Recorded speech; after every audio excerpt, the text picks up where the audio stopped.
Hello students, Kumar study circle में आप सबका स्वागत है। छत्तीसगढ़ पुलिस बल आरक्षक भर्ती परीक्षा को आज देखते हुए आज हम लोग ये देखने वाले हैं कि इस परीक्षा की तैयारी कैसे करें। हमारे पास ये पता है कि हमको 14 सितंबर को हमारा परीक्षा है। जब 14 सितंबर को हमारे पास परीक्षा है और हमारे पास ज्यादा समय नहीं है और इसका सिलेबस जो है बिल्कुल चेंज हो चुका है। इसका सिलेबस चेंज हुआ तो हमको ये देखना है कि भाई हम किस प्रकार इसका तैयारी कर सकते हैं और कैसे तैयारी करें कि इसको हम निकाल सके।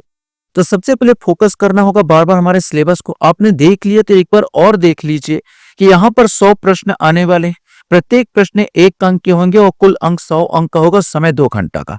सबसे अच्छी बात यहाँ पर यह है कि गलत उत्तर पर कोई ऋणात्मक मूल्यांकन इसमें नहीं हो रहा है। पहली बात यह चीज है कि माइनस मार्किंग नहीं हो रहा, इसलिए आप 100 में 100 को अटेम्प्ट कर सकते हो, 100 में 100 को लगा सकते हो। इसमें डरने वाली बात नहीं रहेगी। पहला चीज तो यह होगा। दूसरा, हमको यह भी जानना होगा ये परीक्षा कौन ले रहा। ये परीक्षा व्यापम द्वारा लिया जा रहा है।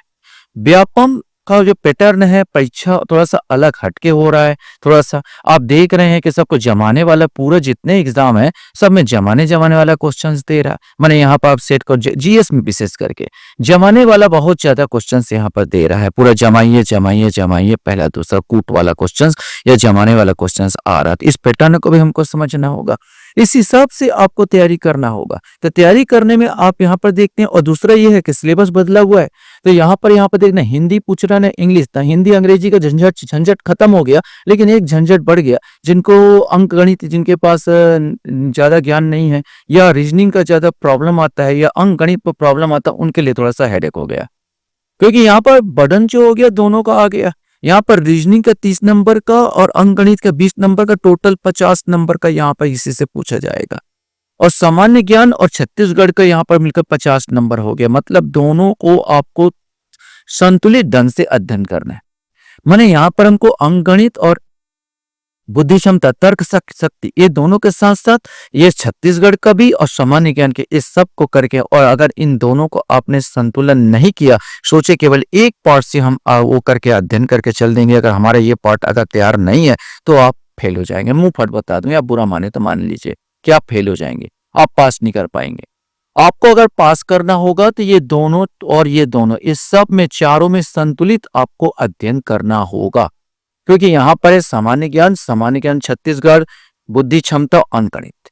तो अगर इसमें और हम लोग यहाँ पर देखें, सिलेबस को देखें, पाठ्यक्रम को, क्योंकि हमको पाठ्यक्रम को समझना होगा, किस क्षेत्र को हमको ज्यादा ध्यान देना होगा, इस पर भी ध्यान देते हैं। देखो, सामान्य ज्ञान का मात्र 20%, मतलब 20 अंक का मात्र पूछ रहा है।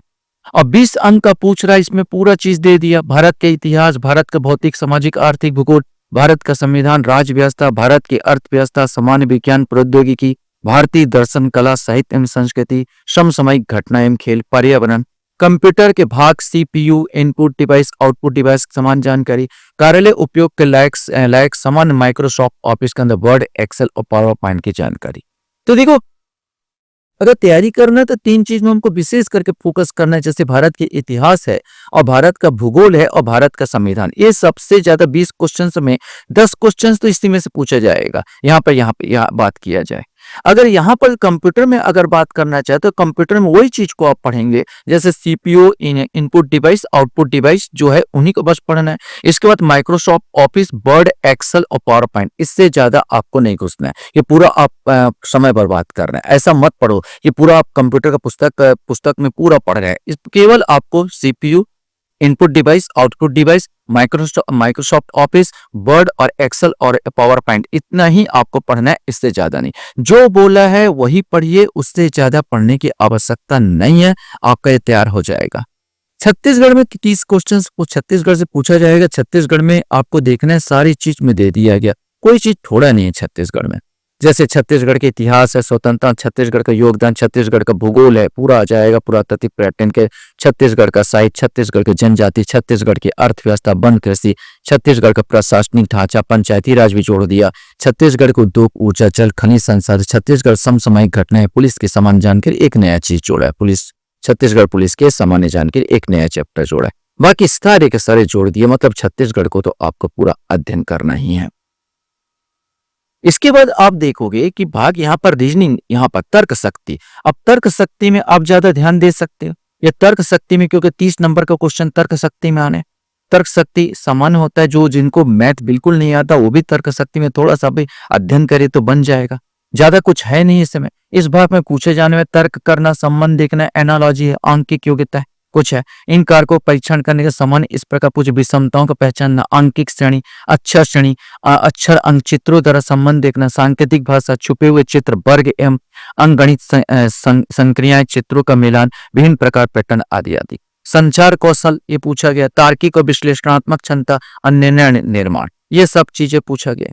और अगर मैथ की बात किया जाए तो 20 क्वेश्चंस में आएंगे। सोचिए 20 क्वेश्चंस आने वाले हैं मैथ में भी। आपको एक चीज सबसे अच्छा राहत आपके पास है, ये जो रेखा गणित है, रेखा गणित इसमें नहीं दिया गया। तो रेखा गणित में आप यहाँ बच गए कि रेखा गणित इसमें नहीं दिया जा रहा। तो ये एक सबसे अच्छी बात हो जा रहा, यहाँ पर रेखा गणित भी नहीं पूछा जा रहा और बेलन एलन वाला भी नहीं पूछा जा रहा। तो ये चीजें से आप बच गए। तो बाकी सब चीज इसमें समाहित है। इसमें पूर्ण संख्या, अभाज्य संख्या, आरोही अवरोही क्रम, स्थानीय मान, साधारण, भिन्न, दशमलव, भिन्न, महत्तम, समावर्त, लघुत्तम, समावर्त, औसत है, प्रतिशत है, चाल, समय, दूरी है, सामान्य ब्याज, चक्रवृद्धि ब्याज नहीं है, सामान्य ब्याज दिया, लाभ हानि, अनुपात, समानुपात, संख्याओं को जोड़ना, घटाना, भाग करना, समान गणित। तो इसमें 20 क्वेश्चंस यहाँ पर आने वाले, 30 क्वेश्चंस आपका रीजनिंग का आने वाले। गणित आपसे अगर ज्यादा नहीं बनता देखना तो आपको पड़ेगा, बार बार बोला कि चारों पोर्शंस को आपको देखना पड़ेगा। चारों पोर्शंस में एक भी आपका छूटेगा तो मुश्किल हो जाएगा। तो चारों को समय दीजिए, समय बांट लीजिए। समय अगर बांटना है तो समय बांट लीजिए। जैसे आप बताया गया कि मैं आपको बताऊं कि दिन के समय अगर आप मैथ पढ़ रहे हैं या रीजनिंग पढ़ रहे हैं तो रात के समय आप जीएस का तैयारी कीजिए। यहाँ पर अगर गणित और रीजनिंग का तैयारी अगर दिन के समय करते हैं यहाँ पर, तो रात के समय आप उसका तैयारी कर सकते हैं। क्या बोलना चाहिए, जीएस का तैयारी कर सकते हैं। जीएस की तैयारी, जीके की तैयारी आप रात के समय कर लीजिए। अभी दौड़ना कूदना बंद कर दीजिए, क्योंकि इसी को नहीं निकाल पाओगे तो दौड़ने कूदने कोई मतलब नहीं निकलेगा यार। पहली बात ये मान के चलो, दौड़ने कूदने का मतलब तब तक नहीं होगा जब तक आपको यह न निकाल लिया जाए। तो ज्यादा अच्छा होगा मेरे अनुसार, आप चाहे तो दौड़ कूद कर सकते हैं वो समय, लेकिन आप ज्यादा से ज्यादा समय इनको दीजिए मेरे हिसाब से। क्योंकि अब 14 सितंबर है तो बिल्कुल दौड़ कूद मेरे हिसाब से तो बंद करके इसमें ज्यादा ध्यान देना ज्यादा अच्छा होगा। क्योंकि इस बार थोड़ा सा पैटर्न मेरे को थोड़ा सा कठिन नजर आ रहा है उन छात्रों के लिए। मैं अक्सर देखता हूँ कि यहाँ पर जो छात्र होते हैं गणित और ये रीजनिंग में बड़े कमजोर होते हैं। तो गणित और रीजनिंग में बड़े कमजोर होते हैं, और आपका ये जो जरूरी नहीं, जिस प्रकार आयोग बता रहा हूँ, जिस प्रकार व्यापम परीक्षा पूछ रहा है, तो ये जरूरी नहीं कि 50 में आप 50 बना के आ जाओगे। जिस प्रकार का पैटर्न आ रहा है वो भी थोड़ा कठिन आ रहा है पैटर्न। तो आपको ये चारों को देख के चलना होगा। चारों को देख के चलोगे और बनाओगे तभी जाकर आप इस परीक्षा को क्रैक कर सकते हो, अन्यथा नहीं। मैं डरा रहा हूँ, 100% मैं डरा रहा हूँ, क्योंकि डर के आगे ही जीत है। मैं अच्छी तरह जानता हूँ डर के आगे ही जीत है। डरोगे नहीं तो मुश्किल हो जाएगा। अब हम लोग को ये देखना है कि इसके बाद हम लोग को ये देख लेना है कि परीक्षा को में कौन कौन सी पुस्तक को भी थोड़ा देख लेंगे कि कौन कौन सी पुस्तक को इसमें पढ़ा जाए। चलिए, इस परीक्षा को क्रैक करने के लिए हमारे पास कुछ पुस्तक होनी चाहिए। कौन सी पुस्तक हम पढ़ सकते हैं और कौन सी बहुत अच्छी पुस्तक होगी, इसके बारे में मैं आपको जानकारी दे देना चाहता हूं। अगर आपके पास पहले से पुस्तक है तो परचेस करने की जरूरत नहीं, लेकिन आपके पास नहीं है तो आप खरीद सकते हैं, और थोड़ा सा पैसा भी हो तो आप इसको जरूर खरीदेगा। जैसे सामान्य अध्ययन की बात किया जाए तो भारतीय इतिहास और राष्ट्रीय आंदोलन के दृष्टि पब्लिकेशन का आता है, इसको आप ले सकते हैं। भारतीय संविधान और राज्य व्यवस्था के लिए भी दृष्टि पब्लिकेशन का आता है। मैं दोनों पुस्तक का देख चुका हूँ, अच्छी पुस्तक है, आप ये दोनों ले सकते हैं। इसके अलावा भारत भूगोल के लिए पेरियार का आता है और सामान्य विज्ञान के लिए लुसेंट का आता है।